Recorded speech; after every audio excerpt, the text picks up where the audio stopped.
সে রাতে চট্টগ্রাম সার্কিট হাউসের ভিআইপি কক্ষে তাহাজ্জুদ শেষ করে ফজরের আজানের প্রতীক্ষায়, পরিধানে সাদা পাঞ্জাবি পাজামা।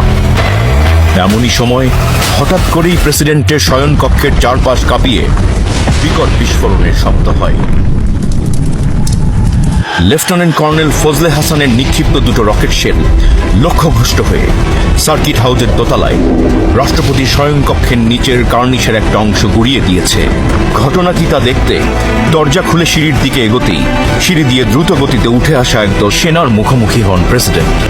প্রায় অরক্ষিত সার্কিট হাউসের দোতলায় বিনা বাধায় উঠে আসে প্রথম দল, যার নেতৃত্ব দিচ্ছিলেন ক্যাপ্টেন মোসলেউদ্দিন।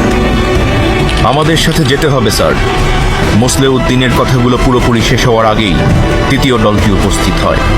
কেউ কিছু বুঝে ওঠার আগেই দ্বিতীয় দলের সামনে থাকা আকণ্ঠ মদের নেশায় টলায়মান অপ্রকৃতিস্থ লেফটেন্যান্ট কর্নেল মতিউরের সাবমেশিন গানের বুলেটের আঘাতে ঝাঁঝরা হয়ে যায় বাংলাদেশের স্বাধীনতার ঘোষকের শরীর। ঘাতক মতিউরের সাবমেশিন গানের বুলেট কেড়ে নেয় সারা বাংলাদেশের উন্নয়ন অগ্রগতির সকল স্বপ্ন। শুধু প্রেসিডেন্টের মাথা ও বুকে রেখে যায় ২৭টি নির্মম প্রাণঘাতী আঘাত। এমন আকস্মিক আক্রমণে হতভম্ব হয়ে পড়ে ঘাতক মতিউরের সঙ্গে আসা অন্য সৈনিকেরা। কিং কর্তব্য বিমূঢ় সেনাদল